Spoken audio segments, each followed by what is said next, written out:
OK, donc on va se faire un exemple de circuit de résolution de circuit électrique avec les lois de Kirchhoff et la loi d'Ohm. Donc, pardonnez-moi déjà à l'avance, vous le savez à quel point je suis totalement nulle pour dessiner sur les iPads. Donc, ça paraît peut-être pas là, mais dans le circuit en haut, on a 6 résistors, numérotés de R1 à R6. Je vous donne la tension totale aux bornes de la source qui est de 20 volts et je cherche la tension 3, donc U3, qui est la tension aux bornes du résisteur 3. Donc, comme je vous l'ai montré en classe, la première chose à faire, c'est de réduire le circuit, de le simplifier au maximum. Là, on a un circuit avec une diagonale en plein milieu. C'est difficile de savoir qu'est-ce qui est quoi, qu'est-ce qui est en série, qu'est-ce qui est en parallèle. Donc, moi, ce que je vous conseille de faire, c'est de commencer par redessiner votre circuit électrique de façon à ce que vous compreniez qu'est-ce qui est en série, qu'est-ce qui est en parallèle. Donc, on va se mettre dans la peau d'une charge électrique qui sort de la pile. Donc, je vais redessiner en bas mon circuit, mais d'une autre façon. Donc, j'ai toujours ma pile. Et là, je suis un électron qui sort de la borne positive. Donc, le premier obstacle sur mon passage, c'est la résistor R1. Donc, c'est ce que je vais dessiner. Hop, résistor R1. Et là, ensuite, j'arrive ici. Ça ici, c'est ce qu'on appelle un nœud. C'est un endroit où le courant va se diviser en trois chemins différents. Donc, je vais le dessiner ici. Je vais faire mes trois chemins différents.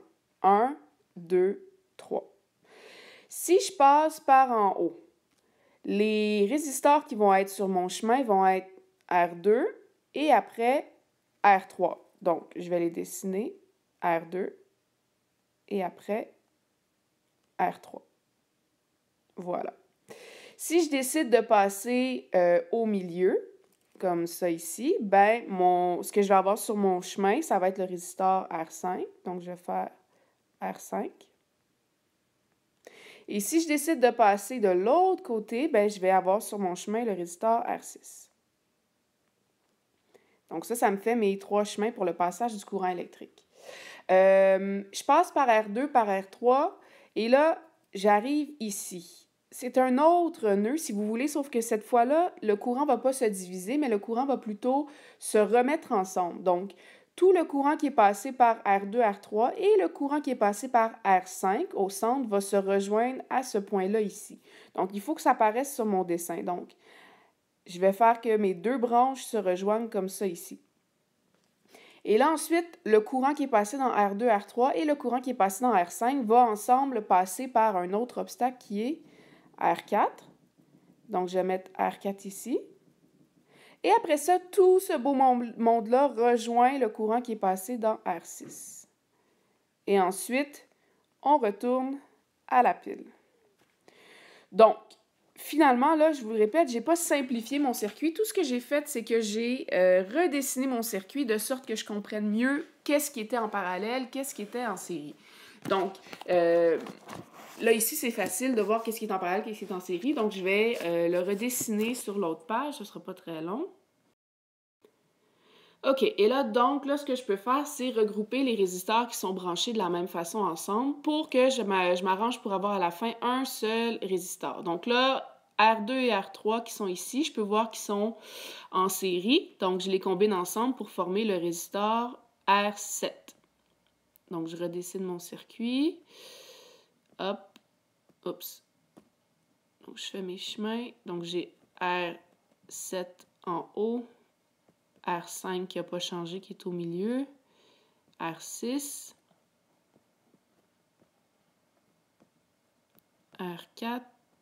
Et je retourne au début. Donc, tout ce que j'ai fait, c'est que j'ai combiné R2 et R3 qui étaient en série ensemble et je les ai remplacés par le résistor R7.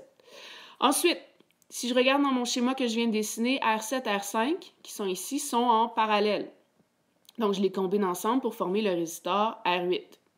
Donc, j'ai toujours R1. Là, je vais avoir R8 maintenant, suivi de R4.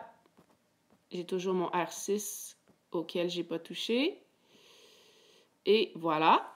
Et là, ensuite, R8 et R4 sont en série, donc je les combine ensemble pour former R9. Donc, j'ai R1, R9, R6 qui est toujours là. Ensuite, R9 et R6 sont en parallèle, donc je les combine ensemble pour former R10.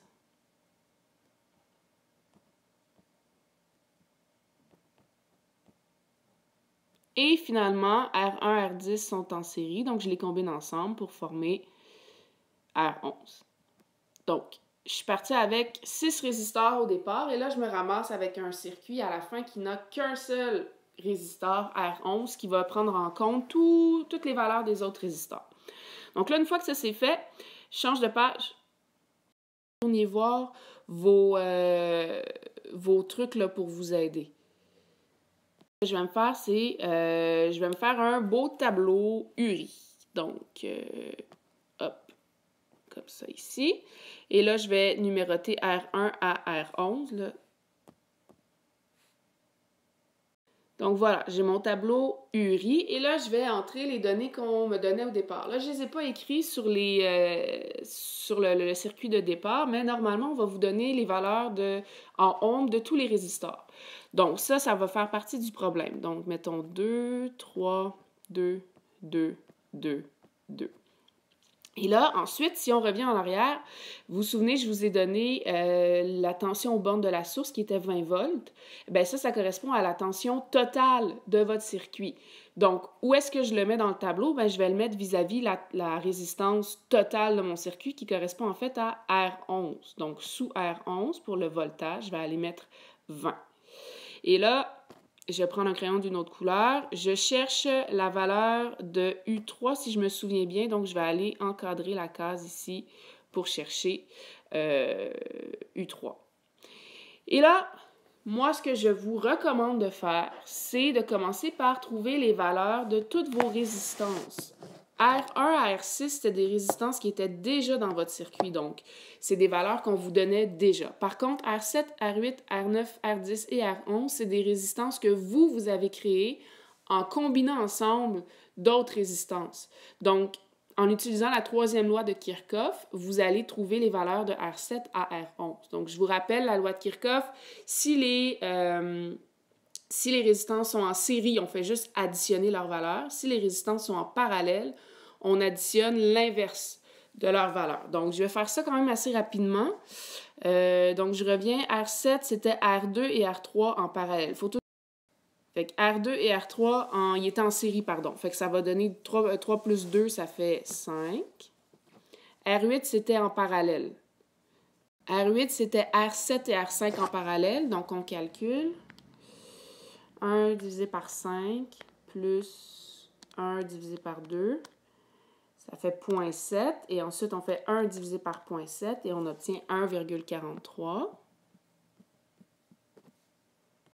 Ensuite, R9, c'est R8 et R4 en série. Donc, on additionne, ça fait 3,43. R10, c'est R9 et R6 en parallèle. Donc, il faut encore qu'on utilise la petite formule. 1 divisé par 2 plus 1 divisé par 3,43, ce qui donne 0,79. Et ensuite, on fait 1 divisé par 0,79, ce qui donne 1,27. Et ensuite, R11, c'était R10 et R1 en série. Donc, on fait juste additionner leurs valeurs, ce qui fait 3,27. Et là, vous remarquez que pour R11, vous avez 2 valeurs sur 3. Donc, vous pouvez utiliser la loi d'Ohm, qui est URI, U est égal à R fois I, pour trouver la valeur de I. Donc, on va faire 20 divisé par 3,27, ce qui va nous donner 6,12 ampères pour le courant qui passe dans R11. Et là, pour aller réussir à trouver votre U3, il faut revenir sur vos pas.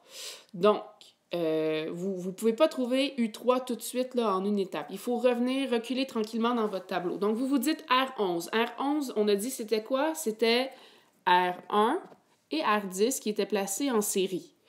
Qu'est-ce qui reste pareil dans des composantes en série? Selon les lois de Kirchhoff, vous irez voir dans vos notes, on parle de I ou de U. Donc, il y en a une de ces deux variables-là qui reste pareille quand vous avez un circuit en série. Pour un circuit en série, ce qui reste pareil, c'est l'intensité du courant. C'est le I. Donc, si j'ai le I de R11 qui est formé de R10 et R1 qui sont en série, bien, je peux déduire que le I de R10, c'est aussi 6,12. Et le I de R1, c'est aussi 6,12. Et là, ensuite, je fais encore une fois la loi d'Ohm pour compléter les rangées, aller trouver le U qui va ici et le U qui va ici. Donc, 6,12 fois 1,27, ça fait 7,77. Et 6,12 fois 2, ça fait 12,24. Je manque de place un petit peu. Et on continue à reculer. R10. R10, qu'est-ce que c'était? R10, c'était R9 et R6 qui sont placés en parallèle. Vous vous posez encore la question, qu'est-ce qui reste identique quand on a des composantes en parallèle? C'est le U. Donc, si vous avez le U de R10 qui est formé de R9 et R6 en parallèle, vous pouvez déduire à ce moment-là le U des deux autres, qui vont être exactement les mêmes. Donc, 7,77 pour R9 et 7,77 pour R6.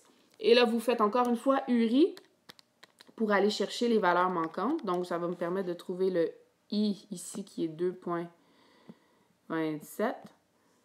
Et pour l'autre, ça va être 3,89 environ. Et on continue à reculer. R9, c'était R8 et R4 en série. Donc, qu'est-ce qui reste pareil? C'est le I. Donc, 2,27. 2,27. On fait la loi d'Ohm. Et on va trouver la valeur manquante. 3,25 ici. Oups. 2,27 fois 2. 4,54 ici.